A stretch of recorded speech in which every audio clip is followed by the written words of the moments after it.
You give Stephanie the okay, and she puts out the call, and the other girls arrive in short fashion, with Gina being the first to arrive. Gina is still sporting an extreme hourglass shape. Her body is beginning to fill out in other ways as well.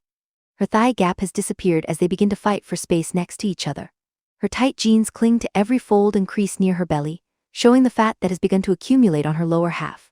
Her chest, while dominant, is now accompanied by a small belly and some minor love handles. I have to consider myself lucky that I have a job that pays well enough to afford all the extra food that I have been eating, because my grocery and takeout bills have become obscene. Shortly after Gina has settled in, Angie arrives, fashionably late as usual. Dudes, I'm thicker than a bowl of oatmeal. These shorts were big on me not very long ago. Now they are riding up super hard. It's like dental floss back there. He turns around and she is not exaggerating. Her ass cheeks have completely devoured her short shorts. Her hips flare out, creating a comfortable shelf for her soft love hands and hanging belly flab to find purchase on.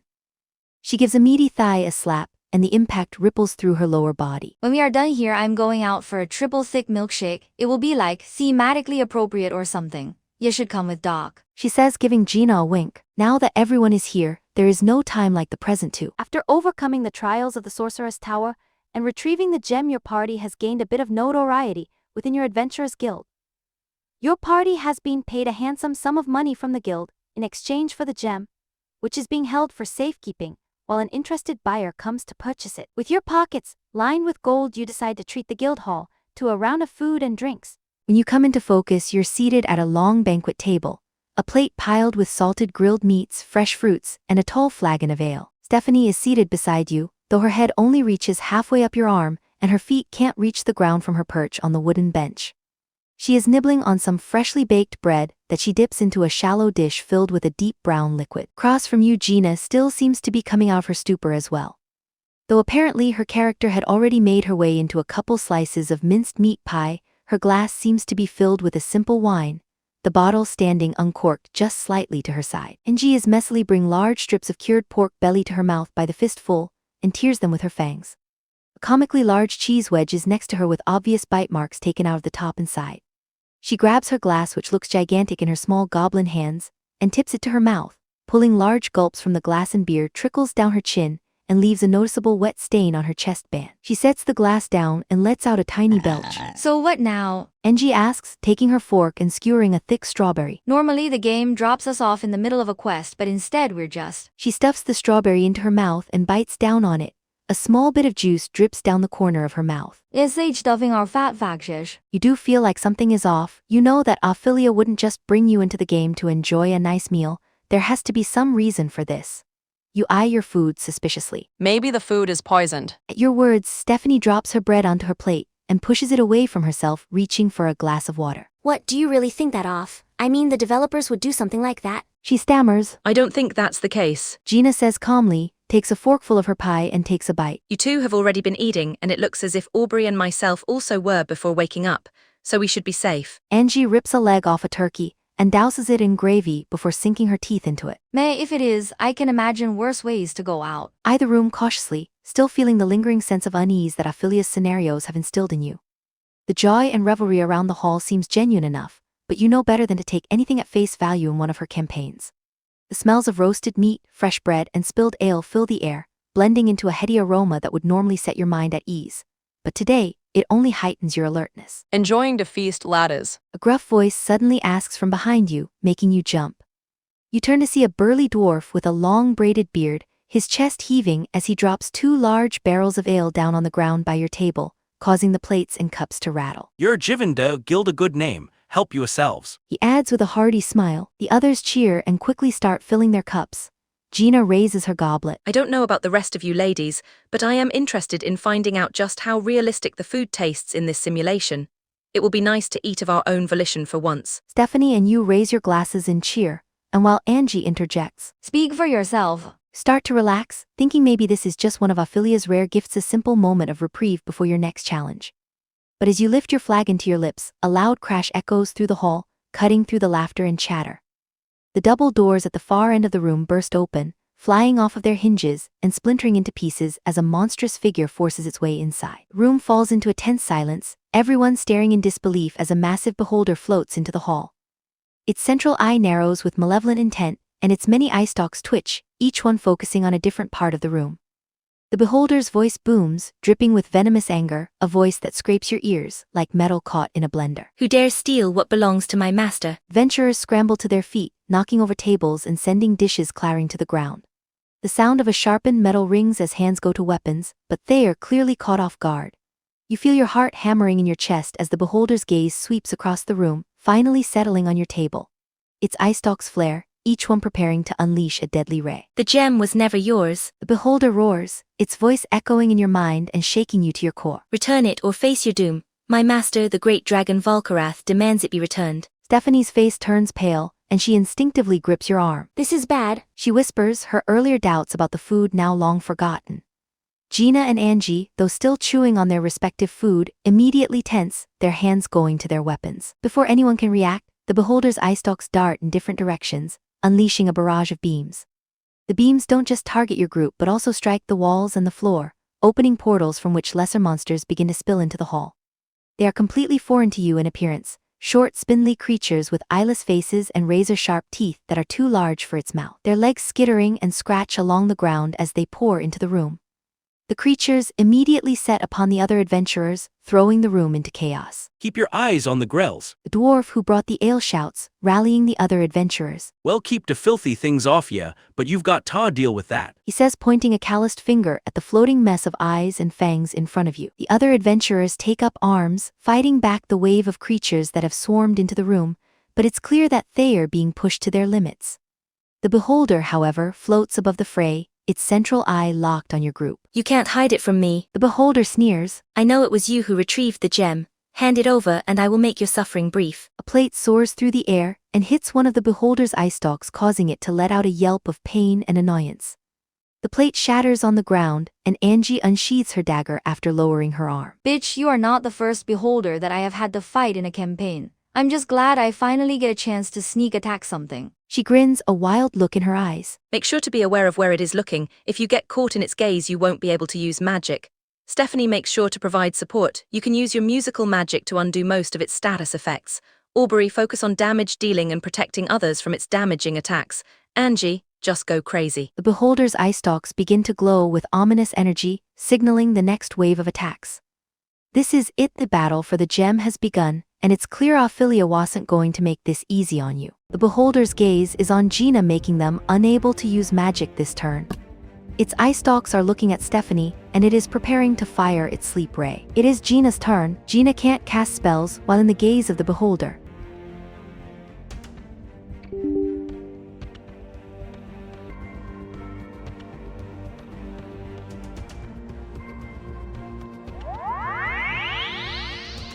It is Aubery's turn. You create a protective aura around Gina, reducing the effectiveness of the next fattening ray that hits her. Beholder's gaze is on Gina, making them unable to use magic this turn. The beholder blasts Stephanie with its sleep ray. The ray hits Stephanie and her eyes flutter before her head slumps, and to the slide, and she begins snoring softly.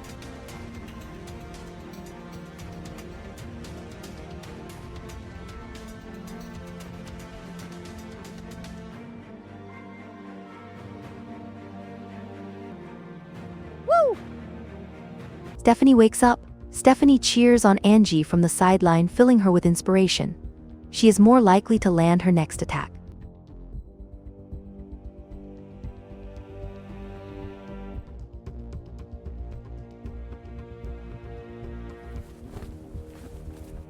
It is Angie's turn. Angie gets behind some of the knocked over furniture, obscuring her from the beholder's sight.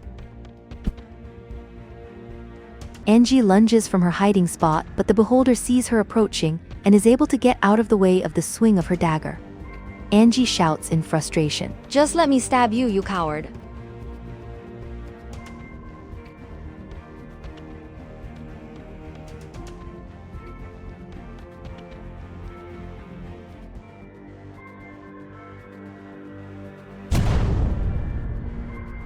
The fireball roars through the air and engulfs the beholder, dealing it 38 points of damage.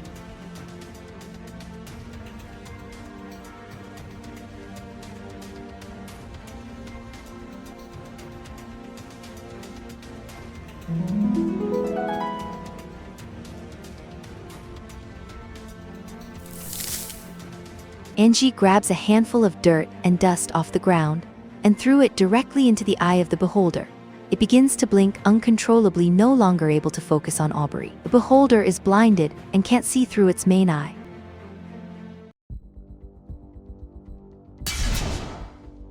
Your sword connects and leaves a noticeable gash in the flesh of the beholder. You did 31 points of damage. Despite being hidden, the ray is able to still hit Angie's backside, which peeks out from behind her cover. Angie takes the blast full on, and her body begins to fill out with extra flap.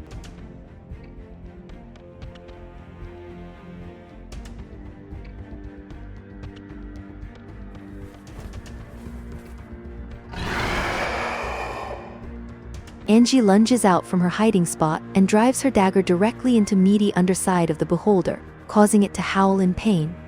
She did 30 points of damage. Its eye stalks are looking at Stephanie, and it is preparing to fire its deluxe fattening ray.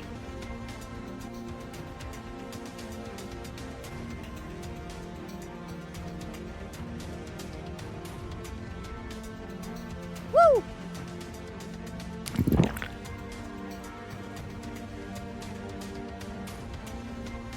Stephanie takes the blast full on, and her body explodes in size, weight piling on to every inch of her body in dramatic fashion.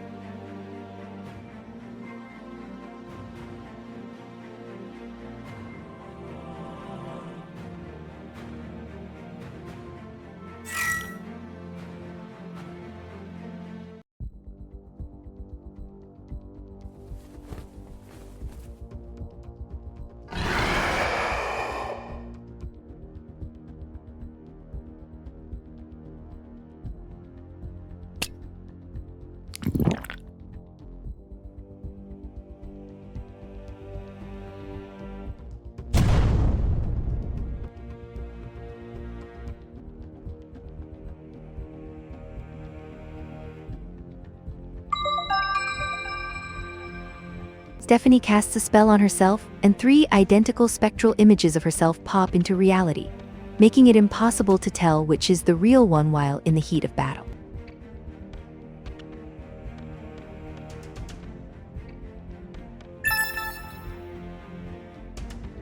With a flourish, Gina sends a flurry of bright multicolored orbs that swirl around the beholder's eye stalks, making it more difficult for it to land its attacks.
Beholder blasts Stephanie with its immobility ray. Beholder's ray manages to hit the actual Stephanie, causing the rest of the images to dissipate.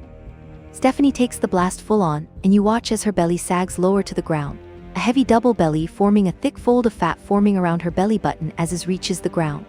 Her breasts tear through the fabric of her shirt and begins to cascade down her belly like lava flowing down the sides of a volcano. Her traveling shorts split down the middle, and her ass pushes its way to freedom. Her arms grab to the side of her belly for support as she slumps to the ground, trapped in place by the weight of her own body. Ugh, I'm sorry, Aubery. I should have been more careful. Feels good, though.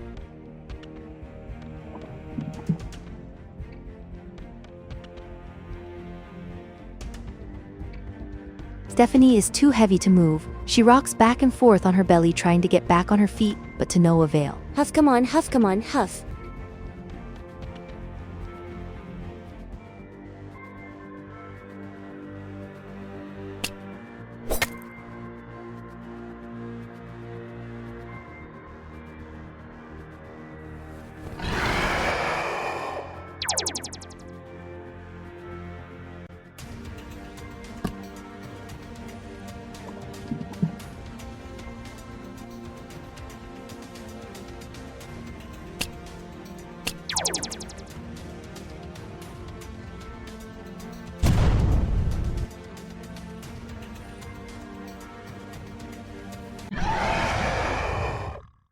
Hitting underneath the beholder, Angie thrusts her dagger straight upward, plunging it and her arm deep into the soft underbelly of the beast. Angie shoves her other arm into the wound and begins to claw, tear and slice away at the beast's flesh. The creature lets out a blood-curdling scream, and Angie dives out of the way as the beast crashes to the floor, finally succumbing to its injuries. With the beholder dead, the creatures that were summoned panic and fall into disarray. They are easily dispatched by the rest of the Adventurers Guild, leaving you all battered, bruised, but ultimately victorious in the sudden attack on the guild. The dwarf that you met earlier comes over to your group and pats Stephanie on the shoulder with a hearty laugh, almost causing her to fall over with how much force he puts into it. Well done, laddies. 'Tis no easy thing to take down a beholder, especially on short notice. He coughs deeply, holding a thick hand over a wound on his side. But it sounds like we got bigger problems to worry about. What do you mean? Stephanie asks, slinking out from under his thick hand and coming to stand next to you. Tha beast was talking about Volkarath, and if tha be true, then we have ta mount a resistance force. If that monster has its shifty eyes on the gem you brought here, then we got no time ta stand round. It won't stop till it gets it or we stop him. He says, a serious look on his face. We're expected to go against a dragon. We were barely a match for its minion. How are we expected to manage something even more deadly? Gina asks, readjusting her robes, ensuring that she hasn't outgrown them after the fight. We were caught with our pants round our ankles. We have prep time now, besides we haven't a choice. Give a all-powerful dragon an artifact like tha. It will make the magic you've seen ta now look like a party trick by comparison. We'll have ta make double-wide doors the standard when he is done with us. Hold up, the dragon is also a fat-loving perv. Steph, you really need to talk to whoever designed this campaign. Their thinly veiled fetish might be a plus for me, but I don't know how many people will actually be into this junk. Angie asks incredulously, slapping a hand against her thick thigh which echoes throughout the hall. What is she prattling on about? I do not know what a fetish is. I am simply retelling the historical account of the grand draconic sorcerer Volkarath and the events leading to his. Well, I don't want to ruin the outcome. Ophelia's voice echoes in your head. Either way, it sounds like we know what to expect for next session. You take a deep breath and your vision begins to fade, the end of this session drawing upon you. You are the last to come to, as the others are already talking game for the next session. So there's no way we can actually beat a dragon in a straight-up fight with where our characters are at, right? So we need to think up some other way to tackle this. Stephanie says, while chewing on a donut that she is halfway through devouring. The other two have also helped themselves to some of the plentiful donuts that Stephanie had provided. That's nothing new for encounters with dragons. At least from my experiences, most DMs view them as more of a puzzle that needs to be solved rather than as a battle. When we are in the dragon's lair, we should look for clues that could maybe help us. Maybe we sneak up on it while it sleeps and poison it somehow. Angie stuffs a donut into her mouth and her cheeks puff out with cakey pastry, before thumping her chest with a fist and reaching for a can of soda and drinking it back. Oh shit, almost died, she said before reaching for another donut. Or maybe we just leave out a plate of donuts and hope that it just chokes. You say sarcastically. Haha, blow it out your wide ass, Aubery. Anyway, I'm sure we can come up with something. There's only so much we can plan without us actually knowing what's waiting for us. So let's call it for tonight and get excited for next time. We got this. Stephanie says, her cheer disposition filling the room with positive vibes. Come on, Doc, there is a Shake Shack nearby that has a burger special on right now that I've been going crazy for. And I think I am about to get a discount from my repeat visits. Angie says, grabbing Gina by the hand and pulling her towards your apartment entrance. Sounds like it is your treat then, Angela. Thanks again, Aubery and Stephanie, for hosting. Next time should be interesting. She says as she is dragged out of the apartment, her voice trailing off as she goes. See you later. Stephanie shouts after them as she closes the door, turning to you. Well, Aubery, there are still a lot of donuts left over, and I feel like I earned a reward for all my help in that last fight. Her eyes are filled with lust as she look at you. You stand up and grab a box, bringing one of the donuts to Stephanie's lips, and she bites down on it with a playful giggle. I think you're right, let me take care of that for you. End session and call it a night. Gina takes the blast full on, and her hands jump to her chest as they surge forward, causing her robes to climb up her body. She tumbles forward and lands on top of her personal airbags with a fleshed wump.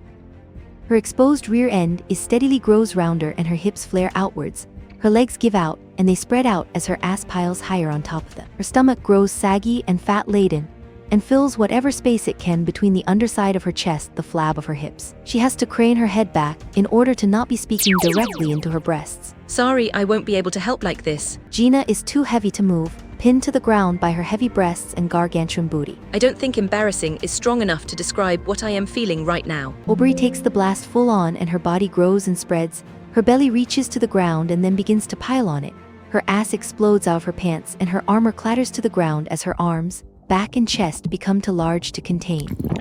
She collapses to the ground, unable to stay standing underneath all of her weight. Fuck, this is hot. Aubery is too heavy to move. She helplessly moves, waves her arms and wiggles her legs, unable to do anything. Come on, I know I wanted this, but not now. Angie freezes in place, her muscles tensing up due to her paralysis. The final ray fires from the beholder and brings Angie to the ground. The beholder floats above, its central eye gleaming with triumph. Fools, It hisses. you dared to defy the will of Volkarath, and now you will pay the price. With your whole party rendered immobile, it dismisses you all and turns its attention to the rest of the hall. The other adventurers, already worn down by the horde of monsters, stand little chance. The beholder carves a path of destruction through the guild, beams of energy tearing through walls and sending brave warriors crumbling to the ground. You and your companions can do nothing but watch, trapped in your own swollen bodies, as the beholder reaches the guild's vault.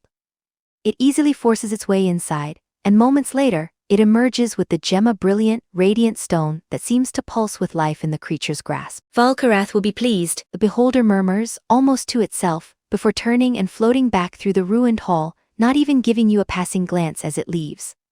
The sounds of the battle fade, replaced by the groans of the wounded. As the beholder exits the guild, you're left in the silence of defeat, your immobile bodies a stark reminder of your failure. The weight of your helplessness presses down on you, just as the physical weight of your transformation pins you to the spot. There's nothing you can do now but wait for someone to undo the curse of the beholder and get you back on your feet. The dwarf that you met earlier limps over to your group of immobile women, a hand over his eyes, trying to give you some sense of decency. "'Tis not your fault, laddies. You gave it your all. He coughs deeply, holding a thick hand over a wound on his side. But tea situation has just become serious. What do you mean? Stephanie asks. She tries to haul her heavy body close to yours, but her feet just slide along the ground, unable to move her gut. Tha beast was talking about Volkarath, and if Tha be true, then we have Ta mount a resistance force. Against a dragon, we want a match for its minion. How are we expected to manage something even more deadly? Gina asks, having to lean to the side so she can see past her ass while addressing the dwarf. We were caught with our pants round our ankles. We have prep time now, besides we haven't a choice. Give a all-powerful dragon an artifact of like Tha. It would make what you're going through now look tame by comparison. Either way, it sounds like we to expect for next session. Hopefully we will be mobile by then. Take a second to appreciate your immobile form. The way your plush ass squishes beneath your body and supports the rest of your massive frame is incredibly comfortable. Your belly spills out in front of you, across the floor, and weighs heavily down on you like a warm blanket. Your heavy breasts rest on your belly, taking up much of your field of view. You take a hand and lift one of your tits. It spills around your grip and engulfs your hand entirely. You can't even get the whole thing up with just how big it has become. The underside of your breast is warm and damp with sweat, and when you drop it, the sound of wet flesh slapping is all you hear. You decide to stop fondling yourself with the others around, before you start to get a bit too hot and bothered. You come to and can feel that you are incredibly wet in your seat. You cross your legs to try and hide that fact from the others.